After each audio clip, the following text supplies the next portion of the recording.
Before we get started with this episode, I will warn you of the intensity of today's topic, which may be a trigger for some listeners. In this episode, we discuss the loss of a baby.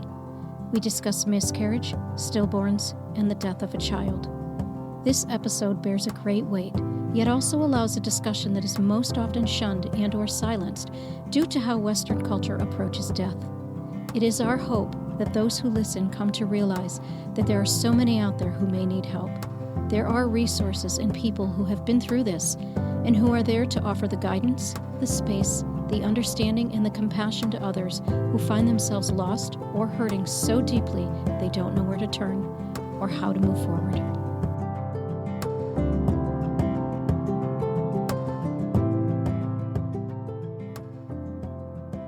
Hi, Carol. Hi. Thank you for joining us today. Course. Welcome. Your story would be described by most as a tremendous loss, and here you have turned your emotional and very personal experience into a purpose to help others. You and your family just celebrated the 19th birthday of your first daughter, right? We did. Yep, for Charlotte. I understand the emotional depth of this conversation. Would you be able to share your story? So I was, I think, occupying the body that many young expectant parents do in the United States of America, where we have both, not for developed countries, we actually don't have very good birth outcomes, but they sure beat 100 years ago. And also a culture that really leans into success and doesn't really like to address the possibility of things going wrong. So Charlotte was my first baby, and I had a textbook healthy pregnancy, and everything looked great. And I was young and healthy, 26, which I think is probably like the best age to have a baby. And my experience of it, I guess, it's probably easiest to just sort of describe what it was, what my perspective of it was that I woke up in the night and my water had broken. I had been asleep for an hour or two and had felt the baby kicking like crazy when I was reading my book, and, went to sleep thinking, I wonder if tonight will be the night, because I was coming into my 42nd week of pregnancy, I guess. I was 41 weeks in one day. So already pretty significantly post-date. And so when my water broke, I thought, yay, this is finally happening. Like, they can't send me home now. And had a phone call with a midwife, and, it was the middle of the night. So she said, as long as you're not too uncomfortable, why don't you just stay home? As long as your fluids are clear and the baby's activity is normal, like, we'll just check in 8 or 9 o'clock in the morning and sort of see where you're at. And so I thought, great, this is, I knew that's what they were going to say, because they had told us, in our birth class, don't come in right away, like, stay home as long as you can. It's a long haul. Don't rush in at the first sight of labor. So I thought, well, I'll just try to, see if I can get some sleep, as if that would be possible under any circumstances, like when your water breaks and you're like in the early stages of labor. But And it's your first baby? Right. And I thought, well, I'll just get the baby to move so that I can, like, be sure that I've got that box checked. I could see clearly, I could see the water was clear, and I couldn't get her to move. And that had never happened before, but I think I also had never been in labor before. And so it wasn't like immediate panic. But I did call back after a couple of hours and say, like, I haven't really felt any movement since my water broke. And the midwife was like, oh, it's probably nothing. Just come on in. We'll just see how things, we'll just put you on the monitor and see how things are. And something that's interesting to look at it from the perspective of midwife, we were delivering at a small community hospital. They have about, I think they have about 9, I'm not going to give you the statistics. It's a small hospital though. They usually will have like 4 to 6 losses a year. And this midwife had just delivered, when I called her, probably like 6 hours earlier, another full-term stillborn baby girl. And she told me that when I called, she kind of was like, well, it couldn't be happening twice in one night because that would be ridiculous. Like that Right. couldn't possibly happen, like statistically in this community with this small number of births and the small number of losses we have. And then I came in and they put me on the monitor and couldn't find the heartbeat. And I think that, you know, medical professionals, I think, always sort of go through this little like song and dance when they can't find a baby's heartbeat, where they say like, oh, we can't find it on the Doppler, but like sometimes the Doppler's not working properly and let's get an ultrasound. And like, I've never heard the story of the person that has that happen and they bring in the ultrasound and they're like, oh, look, there it is. Everything's fine. Like, I don't meet those people. Right. But maybe that happens sometimes. But, you know, the stories I hear are always like mine where, and I mean, I know for me, you know, I had this gigantic baby. I'm a tiny person. Like the heart was always, you know, they found the heartbeat in like 2 seconds every single time I went for an appointment because it's not hard to find where the baby is in my body. And so as soon as they couldn't find the heartbeat, I was like, this is not good. And then they brought in the ultrasound, and you know, of course, it's like some doctor I've never seen before who says to me, I'm so sorry, but the baby has no heartbeat. Your baby died.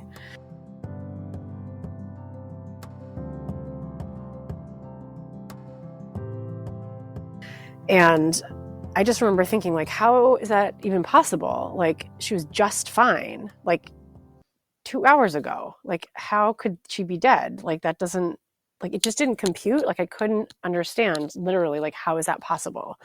That you could just like 1 minute be fine and then the next minute be dead. Like, I had never even like accompanied another person through death before. I mean, I say that like it's unusual. It's not unusual. I mean, that's one of the things about our culture. Like, we live spread apart from family members. Like, we don't necessarily sit with our family members as they pass away. You know, I wouldn't, even if my grandmother lived in the next town over, like I may or may not have been invited to witness her passing. Like, it's really hard to comprehend. And I think anybody who's been like in the room with somebody when they die, or has been like really, has someone really close to them die suddenly, that like for your brain to process that somebody who you're really invested in is like just not there anymore, it's like incomprehensible.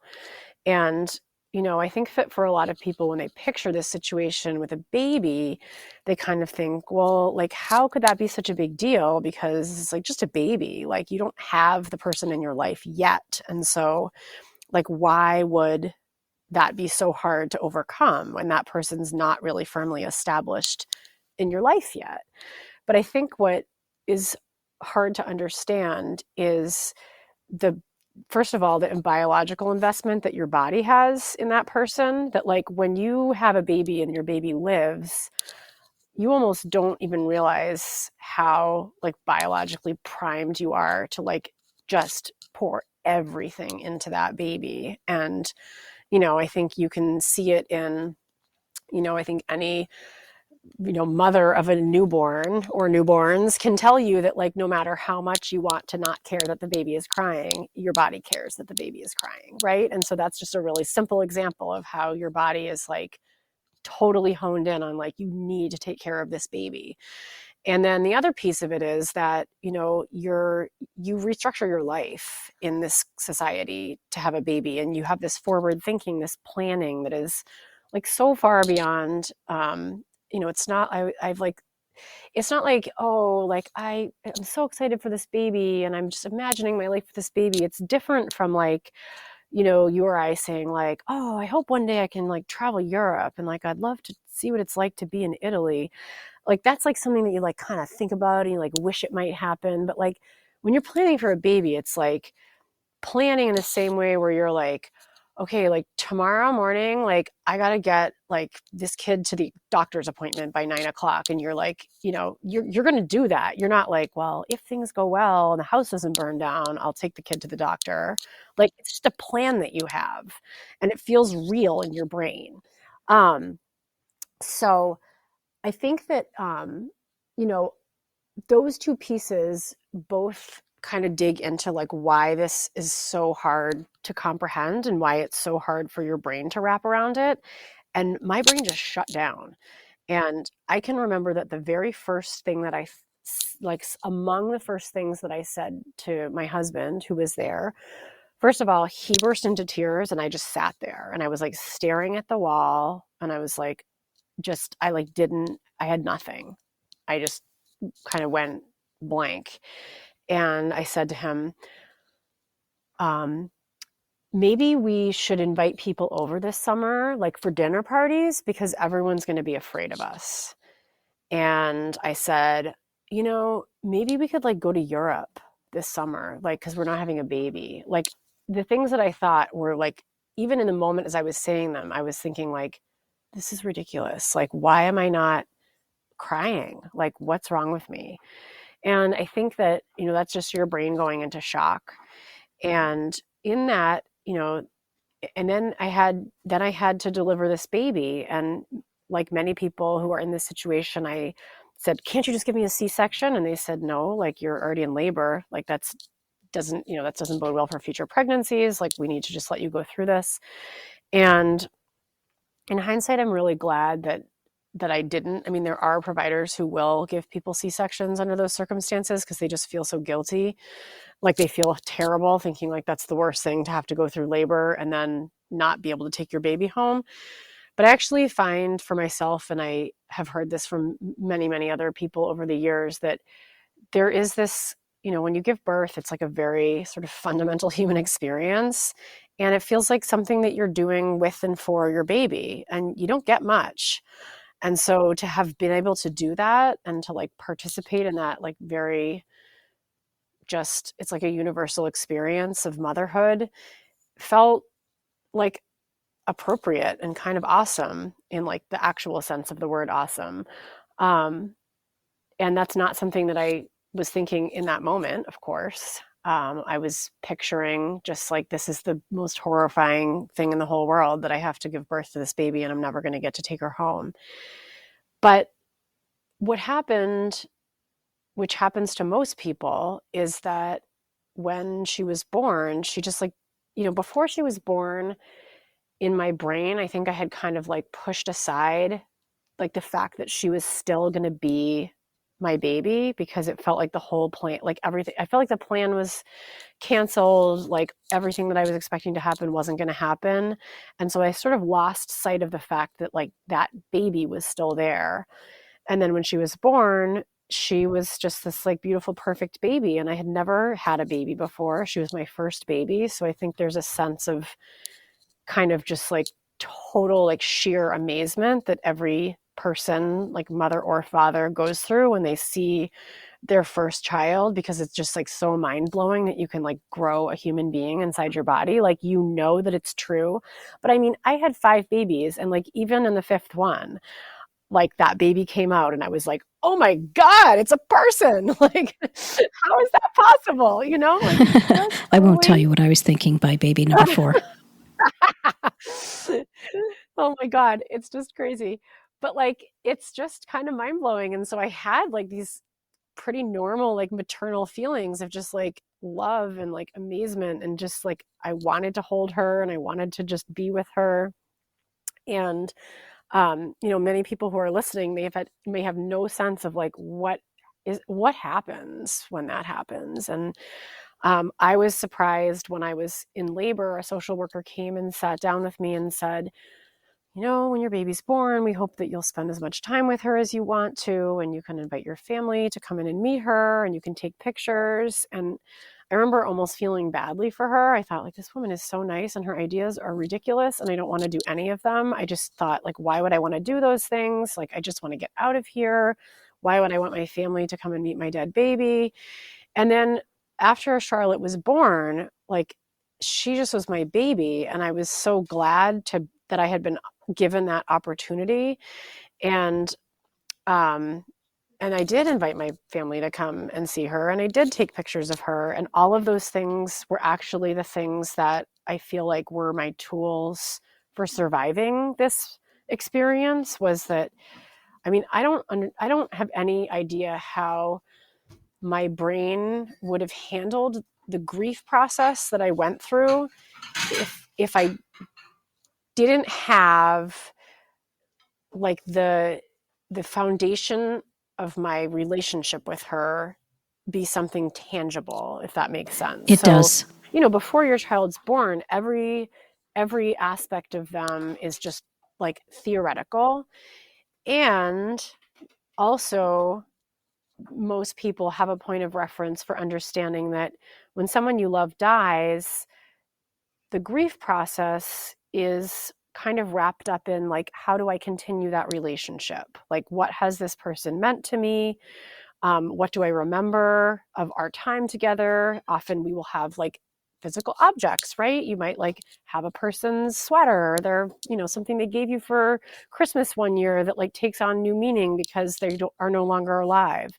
And so with a baby, as a parent, we do want to continue that relationship. It's like imperative and instinctive that like you can't like abandon this role of parent, but you don't know how to do that because we don't have a structure for that in our culture, and other cultures do.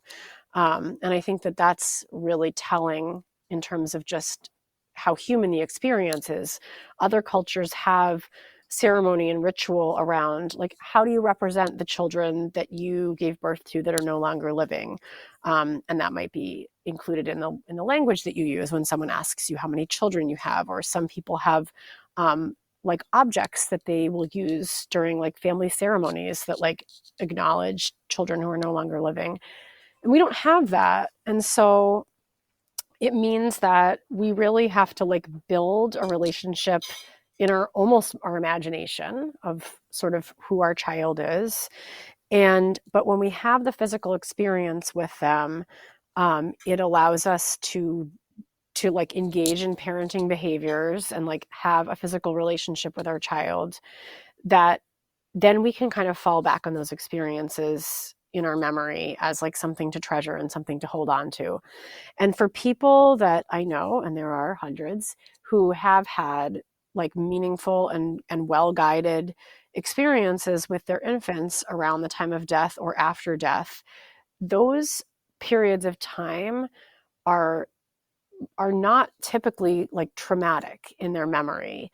The periods leading up to it, and certainly the period after it, is very traumatic. But those moments are typically like over time associated with like fondness and love and sort of like that feeling of connection, because it's just doing the thing that you wanted to do, right? Even though the baby isn't living. And I will just say that in the context of my story, that this is part of the work that I do now, is that it's really important. It was really important to me, and it continues to be really important for everyone that I've met since, that you do have really compassionate guidance during that time, because while it may be instinctive to like hold your baby because you love them instinctively, we also are all like very, very programmed social beings, and we want to like follow the code of conduct for like the society that we live in. And we don't live in a society that like talks about like hanging out with your dead relatives. Like, we live in a society that likes to just be like, oh, you died, you're going to the funeral home, and then we're going to just like deal with you there. And so even though your instincts might be, oh, I want to hold my baby, your brain might also be like, they're going to think you're weird if you hold your baby. So you actually require people to say, like, like the social worker did to me, like, actually, in these circumstances, we do expect that you will do this, and we hope that you will, because these are the things that help people down the road. And so I did that, and I will tell you that even though I had really sound like loving care and support, my brain was still kind of going a million miles an hour, thinking like, have I been spending too much time? Do I seem weird? Should I be saying goodbye now? Like, always feeling like my clock was ticking. And I think part of that was just because the people who were taking care of me didn't realize like just how much guidance I actually needed. Like, what I will say to people now is like, you can spend the time that feels comfortable for you with your baby. And for some people, that may mean that after a couple of hours, they're overwhelmed emotionally and they feel like they just want to get they want to go home. And if that's the way that you feel, then that can be what's the right amount of time for you. But I also know other people that have spent like 2 days wrapped up in bed together. And if that's what feels good to you, then by all means, like take the time that you have, because this is it. Like, and that's the thing that I think is hard to wrap your head around too, is like, you're never going to see this kid ever again. This is it. And I don't think that I really understood that, as weird as that sounds. I mean, of course, like intellectually, I could have parroted it back to you, like, yes, I'm saying goodbye to her. I'll never see her again. But it felt like I don't think that I actually was thinking about kind of like, these are my only hours. Like, how do I want to use them? Because I wasn't really in my actual brain. So we spent about 6 hours with her, and then we slept there. We basically said goodbye to her because we were exhausted and we didn't realize that we could keep her while we slept. And then the next day we went home without our baby. And we went back to this house that we had bought while we were pregnant, with like the intention of like, this is where we're going to raise our family. And we had put together this sweet little room for her. And we had left like 24 hours earlier, like on the cloud nine, thinking we were going to like have this baby. And then we came home and it was all over. And like, where do you start again? Like, what do you even do? And like, that was this like continual loop in my brain, was like, what am I supposed to be doing now? Like, I don't even understand like how I am supposed to like just proceed with my life right now. Like, do I just like get up tomorrow and like take a shower and eat breakfast? Like, how do you like, I guess the sort of the, when I look back on it, it's like I was just in this like totally undefined space. Like I had already left the world where I was just like a woman with no children, right? Like I had left that world, and I had walked like so deeply into the world of being a mom, but like now I had no kids. And so like, where did I belong? Like who would I fit in with? And how would I kind of like find my people? Because I didn't feel like I really fit in with my friends with no kids, but I obviously didn't fit in with my friends who had kids. So like, I just didn't feel like I belonged anywhere. And I knew that, I mean, of course, as soon as I had my own loss, and there wasn't even really a very high functioning internet in 2003, but I bought books, and there was a limited internet, and sort of started reading up like on the statistics, and realizing like, this is not really that unusual. Like this happens all the time in various iterations. Like if you look up the numbers, like in the United States, there's just shy of 4 million live births a year, and there's 26,000 stillbirths and 21,000 early infant deaths, and half of those take place on the first day of life. So, that's like 37,000 babies that are, being born and not coming home. And there's like 900,000 miscarriages. And by medical definition, a miscarriage is classified any loss that happens before 20 weeks gestation. So it's a lot of people that are going through some form of expecting a baby and then not expecting a baby, and having to deal with an aftermath. And that aftermath looks different for so many different reasons. I mean, the aftermath is certainly different, socially, depending on the gestational age of your baby, because what percentage of your world knows that you are having a baby, and therefore what percentage of your world are you having to like explain what happened to. It depends on your where your everything about you that makes you, your culture and your faith and your family structure, and your socioeconomic status, and like all of the pieces can either like help or complicate things for you.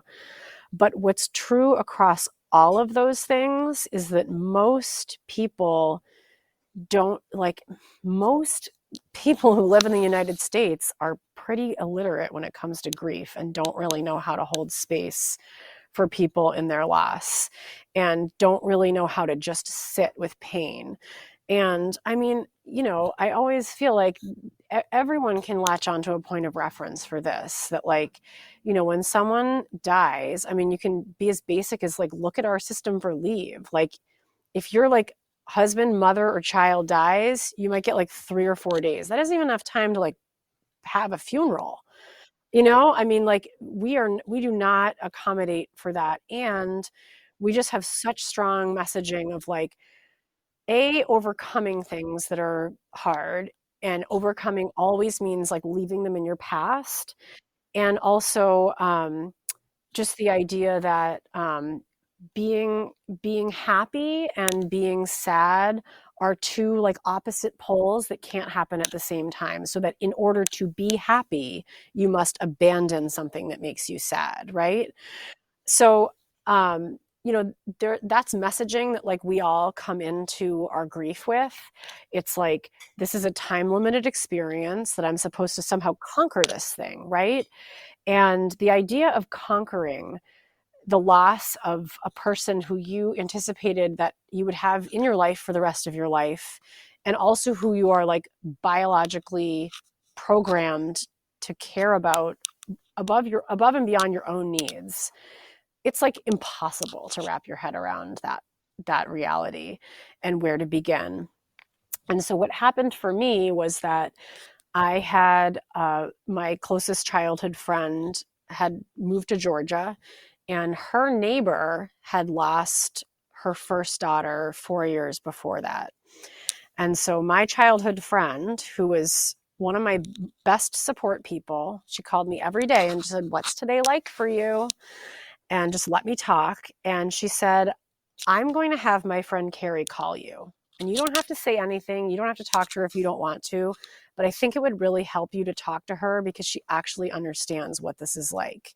And so this girl, Carrie, called me. And at the time, so her daughter, Claire, had died, I think 4 or 5 years earlier. And she had subsequently had 2 more daughters. So she had like a 2-year-old and a baby at home. And she called me, and I just remember there was something about her.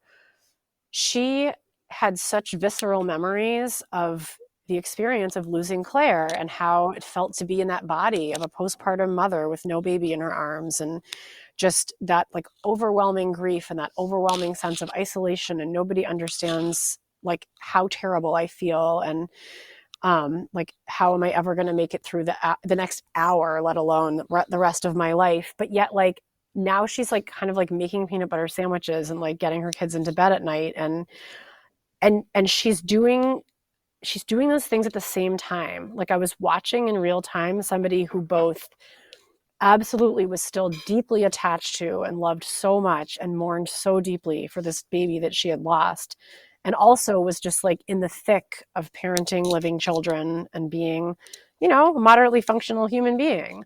And that was the thing that I needed to feel like, okay, like people do this. Like this is like evidence for me. This is like the first thing I've seen that actually makes me feel like maybe I can do this. Maybe I could do this. Like, and it wasn't a conscious thought, but I just know that like knowing she was out there made me feel like I could do it. And so that was sort of like the seed that was planted, where I felt like I have to find my people like where I live, because those people are out there. Like I know they're out there, and I don't know how to find them, but I need them, and I know they need me too. Like we all need each other, because this is something that is it's so confusing to negotiate it with people that haven't been through this. And I'm sure that is the same for so many other things. Like if you are a survivor of any of the other things, and you don't have a single other person in your life who has survived that same thing,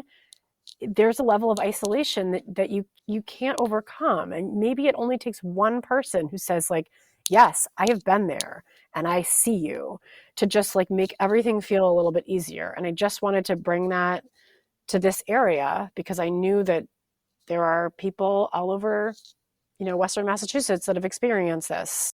From what I read, I understand that you approached the local hospital, Cooley Dickinson, and said, "I have an idea." Yeah, and actually it was a little more aggressive than that. So the social worker that had sort of like given me the guidance during my labor with Charlotte, um, I guess it was about 3 years later, I found out that her position had been cut. And as I said, I really was aware, even just upon leaving the hospital, like if I hadn't had that guidance, like this could have looked really different. And so I really, honest to God, Barbara, I can't imagine how I would have done this because it seems so not my personality. But I just called the social work office and I was like, can you just let me know, like, who is helping these families now that this person is no longer employed? And they were like, we're not really sure. We don't really have someone who specifically does that work. Like, would you want to come in and talk to us about it and sort of give us some pointers? And I was like, as a matter of fact, I would. And then I found out that there had been some miscommunications with a family regarding like there was a support group at Bay State that had changed locations, um, and I said, like, you can't be sending people to the wrong location. And the person I was talking to said, it doesn't even really feel like it makes sense for us to be sending people to Bay State. What if we just started something here? And I was like, yes, let's do it. So I had sort of percolated the idea, of course, that I wanted to do something, but I think that really the fact that I saw very clearly that I had a cooperating partner in Cooley, like really lit that fire and we just got it going. And there was a woman that I had met around the time of Charlotte's death who had herself experienced a loss. At that time, it was probably 15 years earlier. And her loss was earlier, like in the early 20 weeks, or an earlier gestation loss. So she was further out from her loss. And she also had a loss at a different gestation. And she was really interested in helping also. So we started off facilitating together. And also Greg was always there, my husband, which was great because we always had a dad there. But I think that was a great start because we had, some difference in stories and time period. And right from the get-go, we talked to Cooley about, like, if somebody is at the hospital and they have a loss, like, please, like, we call us, like, we can come in and help them and do that important work that your social worker used to do that now falls on your nurses, who may or may not have had the ability to learn how they're supposed to be doing this, because most nurses just learn on the fly. And in a hospital with like 6 losses a year, like a year fly over the last 5 years may have never included a baby dying. So that was the intention, but it just didn't really happen. And ultimately what we figured out was that really, in order to get people at the bedside, you couldn't really ask people. You had to just say, someone is going to come. And so about probably 5 years after we started the support group, we, at that point, we had expanded to several support groups. We had an early loss support group for miscarriage. We had a group for subsequent pregnancies, so people who were pregnant after loss. Rainbow babies. Yeah. And I think we had not yet started. I think we just had those 3 groups at the time, but we started to really build this program that we call the companion program at Cooley Dickinson, and that now is at all of the hospitals along the Connecticut River Valley. And so really the way that program has to be offered, because you don't know what you want or what you need, and you don't really want, what people at Cooley would say is, for those people that had been offered for us to come in and had said no, then they would come to the support group and they would say, oh my God, why didn't I say yes when they offered for you to come in? That would have been like absolutely life-changing if I could have met you that day. But I didn't want to bother you. Like, I felt like, well, what if you were eating dinner? Or like, oh, it's going to be Christmas next week. She probably has a lot on her plate. Like, they were looking at it like they were interrupting something. And so that's how I felt when I called you. Right? It's like, you're like, oh my God, I'm bothering her. And like, when people do that now, I'm like, you don't understand. Like, this is what I do. Like, this isn't bothering me. This is what I do. Like, this is what the resource is for. And it's not a convenient resource. It's not a resource that you can be like, I'd like to meet with you. You and I can do this for this podcast, but like, you can't plan ahead 3 weeks to like talk about your baby that died. You need to talk today, right? So it's like, And like you said, it's new. They don't know how to maneuver. They have no idea. nobody knows. What they do Nobody know is that they knows. want the privacy and they want the time, but they don't know what to Yes. do with those Yes. thoughts that are in their head that don't make any sense.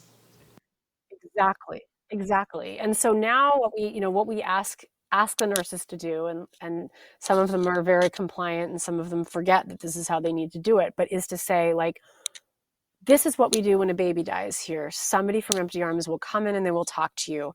You can send them out. You can kick them out after 5 minutes, or you can let them, so you can use them for whatever it is that can be helpful. And so we talk people through, we do this, we hope that you'll spend time with your baby. We can organize professional photography. We do all kinds of memento making for them. And we, just make suggestions for them. Like, here's a little stack of clothes that will fit your baby if you want to dress her. And, just really like encourage and try to normalize all of the things, kind of normalize like a menu of options, I guess is what it is. Because, a lot of well-meaning people will say things like, do you want to hold your baby? And you're like, I don't know. Do I? Like, is that what people do? Right. So.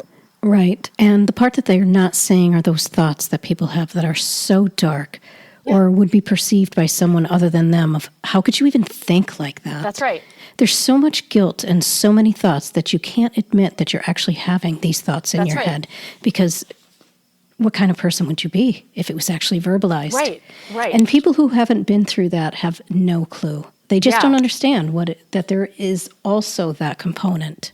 Yeah, absolutely. And so that we call our companion program, and that I feel like is a really important piece, just because we're kind of able to offer people things and also sort of model for the nurses, like just normal interactions, because we are normal when we go in there because we're used to it. And it's not like terrifying for us because this is sort of the work that we do. And then in the aftermath of people's losses, there's a bunch of different things. So we actually have a lot of different groups now. We have groups for different types of losses. So I mentioned miscarriage, early pregnancy loss. We have an infertility and loss group. We have a termination for medical reasons support group. We have a later loss support group. So those are kind of for like different loss experiences. But then we also have groups for like people who have different components to their identity that makes their loss like it's just like another layer to talk about. So I have a men's group because the experience is different for males living in this world. We could host a like non-gestational parent group periodically. We have a people of color support group because that carries with it another layer. We are going to be launching an LGBTQ plus group because that carries an additional layer. So just like some of those groups, just because there are pieces that, there are ways in which I feel like, when we launched, and in many communities, kind of everything is under one umbrella. It's just a pregnancy and infant loss support group. And there are a lot of pieces of the social experience following a loss that are really universal, that a lot of people struggle with, regardless of all of the different pieces that make them and all the different things that make up their story and their loss. But it is helpful to have a place where you feel like you can dig into a little bit more deeply, like the nuances of your own specific experience. So I think that those having more groups has made just the experience stronger for people. And what we try to do in our groups and in the companion program is to always kind of have our networking hats on, in terms of like, my underlying goal behind everything that our organization does is that I want people to have friends who have been through this.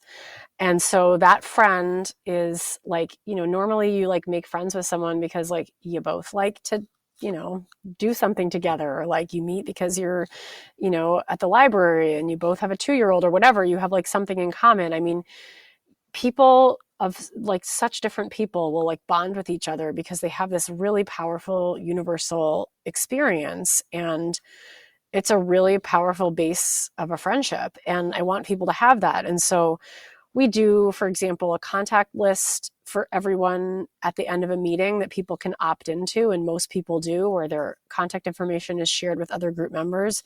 And we say to people, like, people put their name on this list because they want to be in touch with each other. So don't feel shy about reaching out to someone and saying, something that you said last night really struck a chord with me, and I was thinking about you today as I was driving to work. Like, that's exactly what that person wants. And hoping that people will use each other as resources. And even if people haven't come to a group, or we just met them companioning, sometimes I'll meet someone in the hospital and I'll think, oh, this person's story reminds me so much of this other person, and maybe I can do an introduction, because I think it would be really helpful for this new person to meet this person whose baby maybe died 2 years ago, but who also had a 2-year-old and also had another miscarriage before, and just like similar circumstances, just a point of reference. And I really it's my hope within the organization always to kind of cultivate that sense of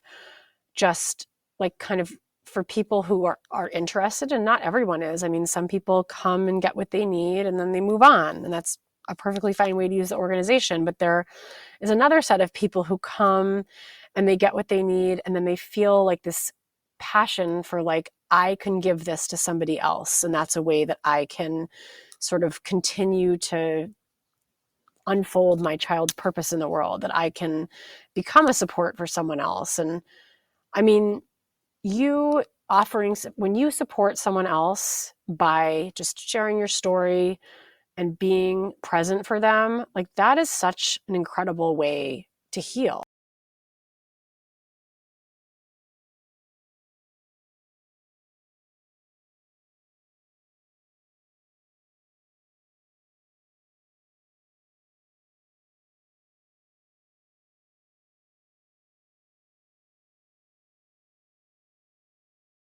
One of the things that we hear over and over again is that, like, in this community, it's the place where you still get to be your baby's mother or father, or whatever your relationship is to that baby. That, like, when you come in this door, like, even if you have 3 other children, like, I'm looking at you as so-and-so's mother, and like, that's the reason why you're here. And that's so valuable, to be able to feel like you're still a parent to that child. And what I think is true, is that, it's hard to move through the world as a bereaved parent. And there's like so many places where you kind of bump into things where you feel like you're not being seen, or you're not allowed to share your story. And I think having a place where it's always allowed and where you're always seen somehow makes the rest of the world like a little bit more manageable. Like, you can kind of like not be quite as bothered. So that's what I think. And so you began, it's called Empty Arms Bereavement, and that's now a 501c3, correct? Yep, that is correct. And we became technically a 501c3 11 years ago. And, but at the time, I had 4 small children, and actually I remember that I filled out my IRS paperwork with my baby in like a little Moby wrap as I stood at my kitchen counter, like bouncing up and down to keep her asleep so I could fill out the paperwork. And I was like, boy, I don't think this is going anywhere quickly, but like, I'm just going to get this paperwork done. Yeah.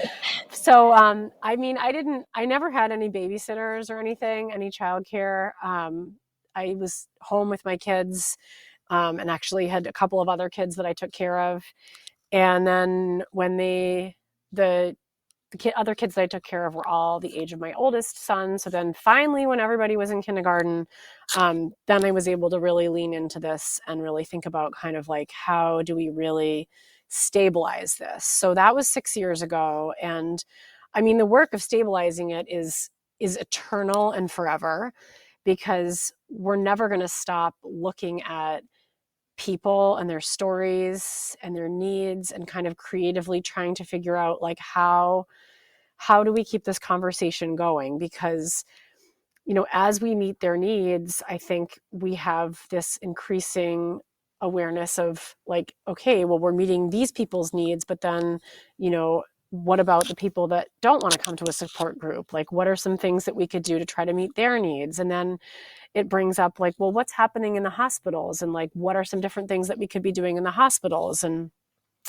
I do a lot of education work with professionals, with, mostly with nurses and midwives, occasionally with doctors, harder to get their time, mental health providers, and just sort of trying to help them to understand what this experience is like and what's helpful for people, because I think that their education is really limited. Like in nursing school, this gets kind of glossed over, and what people typically get is they get the checklist, make footprints, encourage parent to hold baby.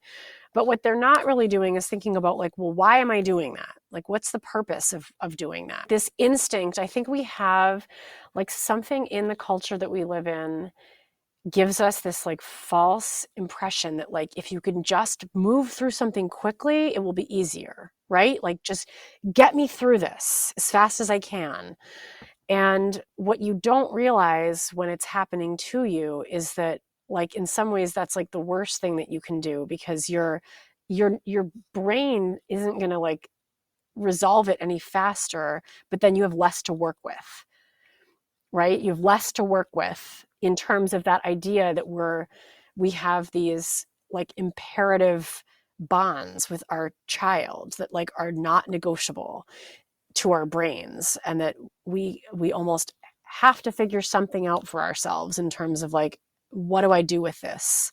What do I do with this baby's role in my life? And it looks different for everyone. I mean, I clearly am still like talking about Charlotte every day, and that's... You celebrate her birthday, and you have some kind of memorial for her.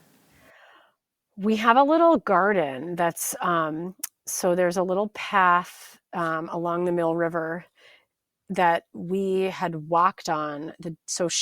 My water broke on a Monday night, and the Sunday before that was Mother's Day. And so I was like already a week pregnant, a week overdue, like enormous. And we had this lovely day out, and I got all this attention for being pregnant and like being a mom, and went out for breakfast, and I got a rose, and then we went for this beautiful walk along the river. And then the next day, like everything fell apart. And so we chose to have Charlotte cremated. Honestly, at the time, I think partially because I kind of thought, well, I think that's what I want for myself, so I guess that's what I would choose for my child. But also because we had only just moved to town.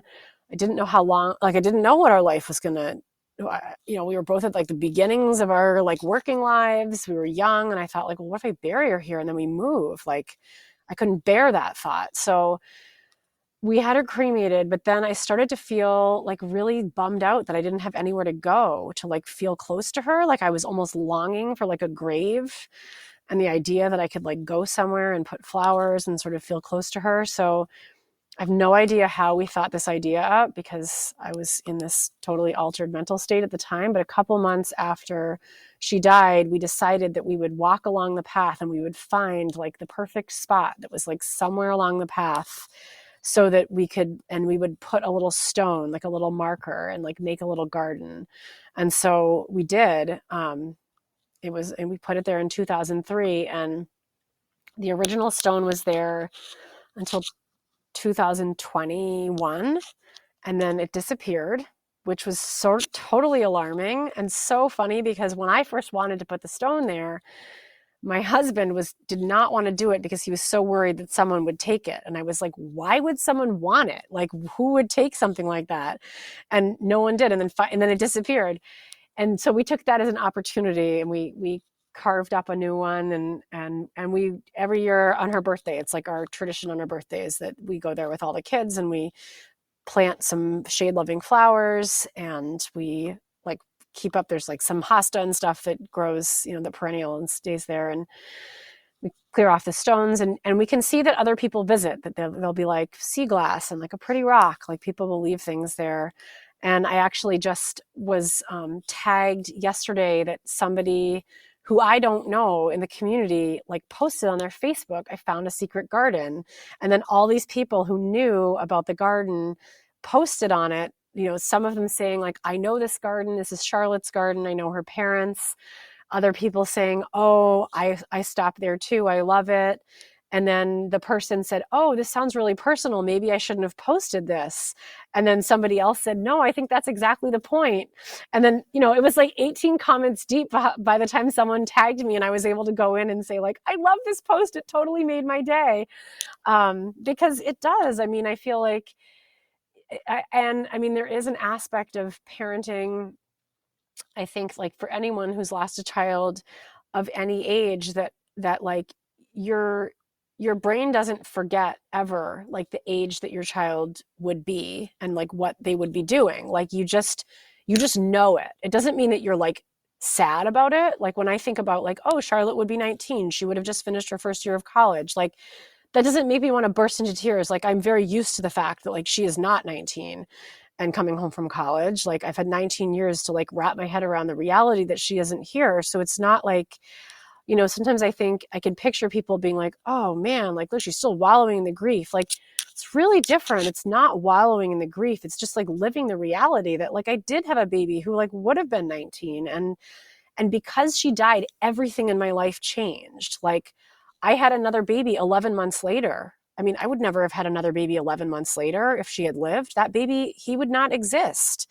Like this child who is like the light of my life is like this gift in the aftermath that like, it doesn't mean that it makes it okay that she died, but it does mean that I have to just be like, well, that's my life. That's how my life unfolded, right? That's it. And, that's what life is. Like life throws you beautiful things and life throws you hard things. And when it all boils down, like you just get what you get. And the only thing you can do is just like work with what you have.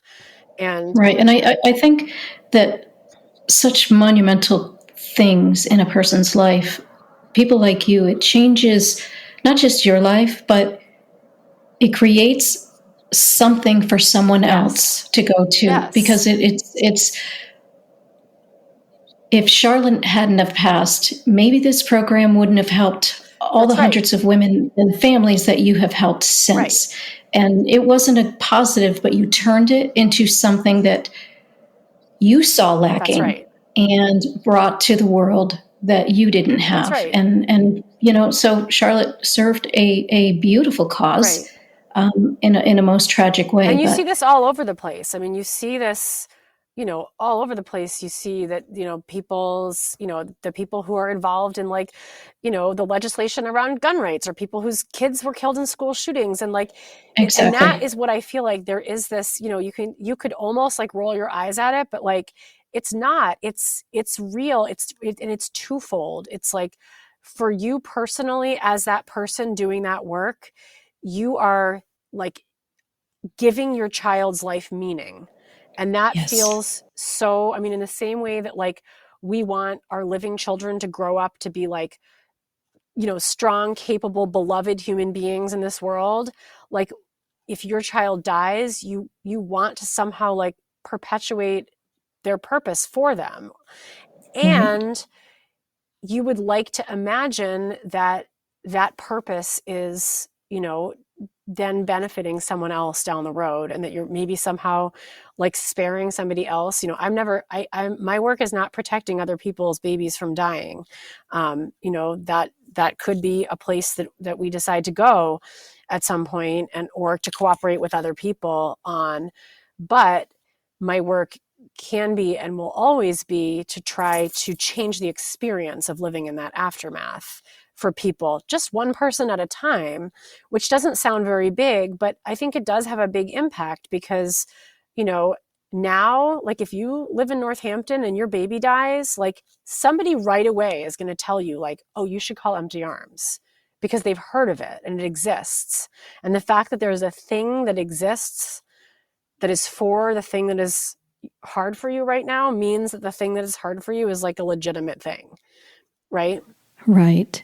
And this is offered to parents in Western Mass, correct? And since, when we started, it was just for Western Mass because you had to be able to drive to our support groups. And since the pandemic, all of our groups went virtual. And so that created this question, in the early months of the pandemic, sometimes I would get emails from people who lived in different places. And I thought, like, well, what should I do? Can we accommodate more people? Should we accommodate more people? I don't have ambition of being a national organization because I love the idea that people, like, that we're actually creating real community around this, that, like, not only can you go to the same support group, but you could actually go out for coffee with someone or take a hike with them or whatever. So, and if, once a group gets above like 10 or 12 people, it's too big.